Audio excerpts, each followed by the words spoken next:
NEET PG 2024 online form के बारे में कि कैसे आपको फॉर्म फिलअप करना है। यहाँ पर आपको स्टेप बाय स्टेप पूरी जानकारी दी जाएगी जिससे कि आप लोग नीट पीजी 2024 सेशन का ये फॉर्म भर पाएंगे। तो चलिए शुरू करते हैं। पर आप जानेंगे कि आप लोग इस फॉर्म को 16 अप्रैल 2024 से लेकर के 6 मई 2024 तक भर पाएंगे। एंड बात करें एप्लीकेशन फीस की तो जनरल ओबीसी ईडब्ल्यूएस को 3500 रुपए फीस पे करनी है और SC ST विकलांग को 2500 रुपए फीस पे करनी होगी। यहाँ पर इसकी जो एलिजिबिलिटी कंडीशन है वो दी गई है MBBS degree in any recognised institute, internship complete before 15/8/2024। And आप यहाँ पर जो फोटो के इंस्ट्रक्शंस है जो आप अपलोड करेंगे वो भी आप देख सकते हैं। इसके अलावा आप यहाँ पर इंपोर्टेंट लिंक के सेक्शन में आएंगे और अप्लाई ऑनलाइन लिंक ओपन करेंगे। आपके सामने कुछ ऐसा इंटरफेस आ जाएगा। अब यहाँ पर अगर आप इसका जो इन्फॉर्मेशन बुलेटिन है वो रीड करना चाहते हैं तो आप इन्फॉर्मेशन बुलेटिन के सामने क्लिक करके ऊपर क्लिक करके इस बुलेटिन से सभी की सभी जानकारी और भी डिटेल में देख सकते हैं। एंड जब आपको लगे कि आप इसमें अप्लाई करने के लिए फुल्ली एलिजिबल है तो आप यहाँ पर जो आपको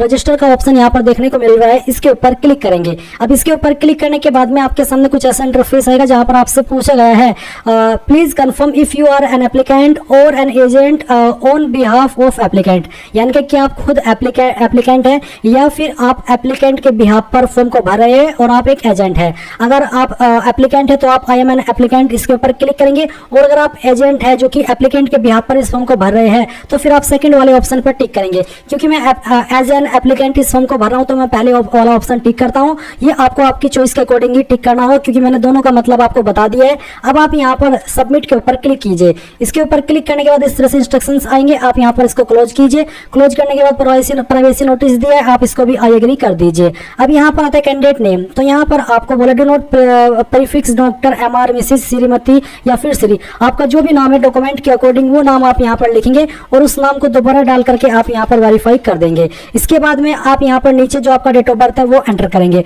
तो कैलेंडर के ऊपर क्लिक कीजिए। जो भी आपका ईयर है पहले आपको यहाँ पर ईयर सेलेक्ट कर लेना है, फिर मंथ और उसके बाद में डे। एंड देन आपको आपका जेंडर सेलेक्ट करना है। नेशनलिटी में आप यहाँ पर बताइए इंडियन है या फिर NRI या फिर OCI या फिर PIO या फिर नॉन OCI फॉरेन सिटीजन। तो अगर आप सिंपली इंडियन है तो इंडियन सेलेक्ट कर ले। अब आपको आपका मोबाइल नंबर डालना है। मोबाइल नंबर को दोबारा डाल करके यहाँ पर वेरीफाई नहीं करना है, आपको अन्य नंबर देना है। अगर आपका अन्य नंबर नहीं है तो आप अल्टरनेट मोबाइल नंबर खाली छोड़ सकते हैं। फिर आप ईमेल आईडी डालेंगे और ईमेल आईडी दोबारा डाल करके वेरीफाई करेंगे। एंड उसके बाद में आपको जनरेट OTP के ऊपर क्लिक करना है। एक न्यू विंडो ओपन होगी, उसमें आपको इस तरह का कैप्चा कोड डालना है और फिर जनरेट OTP के ऊपर क्लिक करना है। उसके बाद आपके नंबर या ईमेल के ऊपर OTP जाएगा जो कि आपको यहाँ पर डाल करके वेरीफाई कर देना है। इसके बाद आप आई एग्री के ऊपर क्लिक करेंगे, ये कैप्चा कोड डालेंगे और यहाँ पर आपको री-वेरीफाई के ऊपर क्लिक करना है। री-वेरीफाई पर क्लिक करने के बाद जो भी जानकारी आपने भरी जैसे कि आपका नाम, date of birth, gender, nationality, mobile number, email ID, वो सब आपको यहाँ पर देखने को मिल रही है। आप यहाँ पर इन चेक बॉक्स के ऊपर टिक करेंगे। इनके ऊपर टिक करने का मतलब है कि आपके द्वारा सभी जानकारी सही है और अब आपको यहाँ पर सबमिट कर देना है। इसके बाद आप यहाँ पर ओके करेंगे और ओके करने के बाद में जो आपका राशन है वो यहाँ पर हो जाएगा। अभी आप यहाँ पर इस तरह का इंटरफेस देखेंगे। अब आपको गो टू एप्लीकेशन इसके ऊपर क्लिक करना है। अब गाइस यहाँ पर आपको कुछ और जानकारी भरनी है जैसे कि आप यहाँ पर पहले जो आपका फादर नेम है वो एंटर करेंगे। इसके बाद में आपको मदर नेम एंटर करना है। रिलीजन आपका क्या है इनमें से वो रिलीजन आप सिलेक्ट कर लेंगे। फिर एक category for counselling to be conducted by MCC of DGHS including all India 50% quota seats counselling. तो आपको यहाँ पर कैटेगरी अपनी सेलेक्ट कर लेनी है। जनरल, OBC, SC ST जो भी है वो आप सिलेक्ट कर लीजिए। इसके बाद में प्लेस ऑफ बर्थ, आपका जन्म कहाँ पर हुआ है वो आप यहाँ पर प्लेस ऑफ बर्थ सिलेक्ट कर लेंगे। एंड यहाँ पर गाइज अगर आप OBC कैटेगरी से है तो आपको बोला है choose OBC only if you belong to OBC as per central list of OBC and fall under non creamy layer, यानी कि अगर आप सेंट्रल लिस्ट OBC में आते हो और आप यहाँ पर नॉन क्रीमी लेयर में है OBC के तभी आप यहाँ पर OBC सिलेक्ट करिएगा। इसके बाद है do you belong to person with benchmark disability, यानी कि क्या आप विकलांग है, अगर हाँ तो यस, नहीं तो आप नो करेंगे। इसके बाद गाइज आप यहाँ पर देखेंगे are you willing to take up post graduate course in arm force medical service institute, यानी कि क्या आप यहाँ पर जो आपका पोस्ट ग्रेजुएट कोर्स है वो लेना चाहेंगे arm force medical service institute के अंदर, अगर हाँ तो यस, नहीं तो आप नो करेंगे। ये आपकी चॉइस है। अगर आप इसमें भी करना चाहते हैं, नहीं करना चाहते इसमें तो आप नो कर सकते हैं। फिर यहाँ पर आइडेंटिफिकेशन डिटेल में पूछा कि do you have government of India issued voter ID card, अगर आपके पास है तो आप यस करिए। यस करने के बाद में आपका जो वोटर ID का नंबर है वो आप यहाँ पर डालिएगा। सेम वे में आपसे पूछेगी कि आपके पास पैन कार्ड है, अगर है तो यस करिए और फिर जो पैन कार्ड का नंबर है वो भी आप यहाँ पर डाल दीजिए। नहीं है तो आप नो कर सकते हैं। इसके बाद है कि आपके पास ड्राइविंग लाइसेंस है, अगर है तो यस करिए और ड्राइविंग लाइसेंस का जो नंबर है वो देना है और कभी ड्राइविंग लाइसेंस की वैलिडिटी कब तक है वो भी आप बताएंगे। नहीं है तो आप यहाँ पर नो कर देंगे। इसके बाद में क्या आपके पास पासपोर्ट है, अगर हाँ तो यस, नहीं तो आप नो करेंगे। यस कर रहे तो आपको पासपोर्ट का नंबर और पासपोर्ट वैलिडिटी डेट भी आपको सिलेक्ट करनी है। Marks of identification first on face, आपकी बॉडी के ऊपर कोई ऐसा निशान जिससे आपकी बॉडी की पहचान होती है। अगर आपके फेस के ऊपर ये मार्क है तो आप यहाँ पर उस मार्क के बारे में लिखिए। अगर आपके फेस के ऊपर कोई ऐसा मार्क नहीं है तो आप नो मार्क लिख सकते हैं। फिर जो मार्क्स ऑफ आइडेंटिफिकेशन 2 है, ये आपका बर्थ मार्क भी चल जाएगा और बॉडी मार्क भी चल जाएगा। यानी कि अगर आपकी बॉडी के ऊपर कहीं पर भी निशान है तो आप उस मार्क के बारे में आप यहाँ पर लिख दीजिए। अगर नहीं है तो आप दूसरे वाले में यहाँ पर नो मार्क लिख सकते हैं। और अगर आपका पहले वाला निशान है आपके फेस के ऊपर तो आप यहाँ पर उस मार्क के बारे में लिख दीजिएगा। इसके बाद आप सेव एंड नेक्स्ट क्लिक कीजिए। अब आपको यहाँ पर एड्रेस की जानकारी भरनी है, जिसमें कि आप यहाँ पर एड्रेस लाइन फर्स्ट 2 के अंदर जो भी आपका एड्रेस है वो एडजस्ट कर देंगे दोनों लाइन के अंदर डाल करके। कंट्री इंडिया रहेगी, स्टेट आपकी जो भी है वो स्टेट आप यहाँ पर सिलेक्ट कर लीजिएगा। ये सिलेक्ट करने के बाद में आप यहाँ पर आपके डिस्ट्रिक्ट सिलेक्ट करेंगे, फिर आपका जो भी पिन कोड है वो आपको यहाँ पर डाल देना है। एंड देन यहाँ पर आपसे पूछेगी कि आपका परमानेंट और प्रेजेंट एड्रेस एक है, अगर है तो यस करिए, अगर अलग है तो नो करके अलग से भर दीजिए और सेव एंड नेक्स्ट कर दीजिए। अब आपको यहाँ पर एकेडमिक डिटेल देनी है, जहाँ पर आपको आपकी स्टेट बतानी है जहाँ से आपने आपकी 10वीं की है। तो कौन सी स्टेट से 10वीं की है वो स्टेट आप सेलेक्ट कर ले।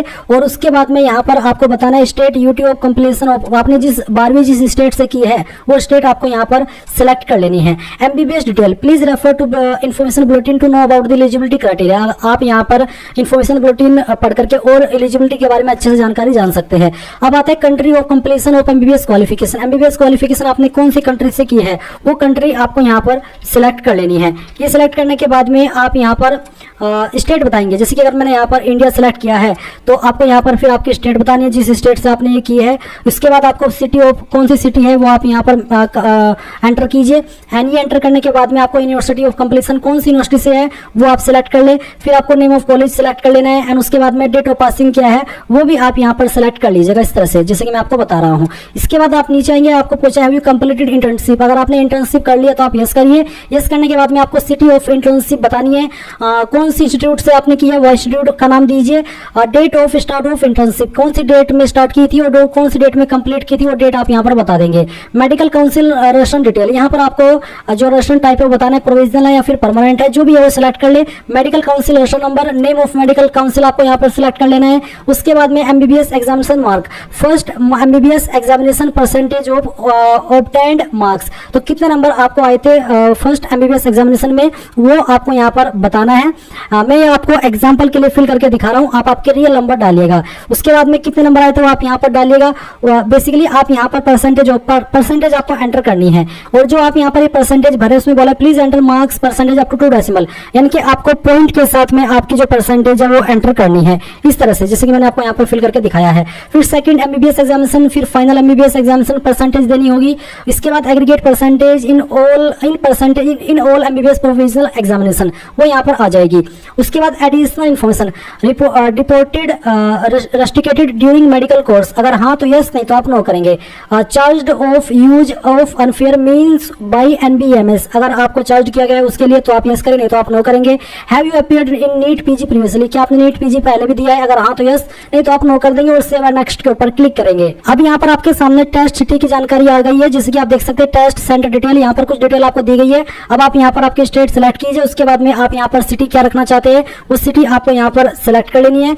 एंड इसके बाद आप सेव एंड नेक्स्ट के ऊपर क्लिक करेंगे। अब गाइस आपको यहाँ पर डॉक्यूमेंट अपलोड करने हैं। Upload your recent passport size photograph and capture real time photograph, तो आपको यहाँ पर एक तो फोटो अपलोड भी करना है और एक आपको रियल टाइम में फोटो कैप्चर करना है। पहले आप अपलोड फोटोग्राफ के ऊपर क्लिक करके यहाँ पर एक फोटो अपलोड कर दीजिए जिसका बैकग्राउंड आपका व्हाइट होना चाहिए, साइज 50 से 80 केबी के बीच में। तो आप ब्राउज टू अपलोड के ऊपर क्लिक कीजिए और जहाँ पर भी फोटो फाइल है वो आप सिलेक्ट कीजिए। क्योंकि मैं इस फॉर्म को डेमो के लिए भर रहा हूँ तो मैं यहाँ पर एक रैंडम फाइल सिलेक्ट करने वाला हूँ। तो चलिए मैं यहाँ पर ये फाइल सिलेक्ट करता हूँ और उसके बाद में मैं यहाँ पर इसको ओपन कर देता हूँ। तो यहाँ पर आपका फोटो इस तरह से आ जाएगा। अब आप यहाँ पर देखेंगे कैप्चर फोटोग्राफ, तो आप इसके ऊपर क्लिक कीजिए और यहाँ पर आपको रियल टाइम कैप्चर फोटो करना होगा। तो आप क्लिक टू कैप्चर फोटो, इसके ऊपर क्लिक करके आपका कैमरा ऑन करके यहाँ पर फोटो कैप्चर कर लीजिए। तो गाइस इस तरह से आपका फोटो कैप्चर हो जाएगा। फिर आप यहाँ पर इसको क्लोज कर दीजिए। क्लोज करने के बाद आप व्यू कैप्चर फोटो और व्यू अपलोडेड फोटो के ऊपर क्लिक करके इसको व्यू करेंगे। एंड देन आपको सिग्नेचर अपलोड करना है। इसका साइज जो आपका रखा है वो भी आपका यहाँ पर 50 से 80 केबी के बीच में रखा है। तो जहाँ पर साइन की फाइल है सेलेक्ट कीजिए, ओपन कीजिए। इस तरह से आपका साइन आएगा, क्लोज कर दीजिए। व्यू इसके ऊपर क्लिक करके इसको व्यू कर लीजिए।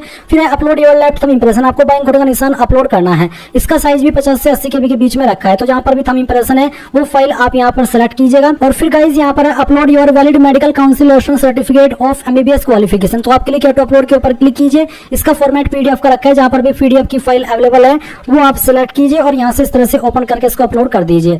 अब आप यहाँ पर देखेंगे डिक्लेरेशन आपके सामने, तो आप यहाँ पर आई एग्री के ऊपर क्लिक कीजिए, कैप्चा कोड डालिए और प्रीव्यू के ऊपर क्लिक करके जो भी जानकारी भरी उन सभी को चेक करने के बाद आप सबमिट के ऊपर क्लिक करेंगे। सबमिट के ऊपर क्लिक करने के बाद आपको यहाँ पर पेमेंट के पेज पर ट्रांसफर कर दिया है। आप आपकी एप्लीकेशन फीस इनमें से किसी भी माध्यम का इस्तेमाल करके जमा कर सकते हैं। जैसी फीस जमा हो जाएगी तो आप अपने फॉर्म का फाइनल प्रिंट आउट ले पाएंगे।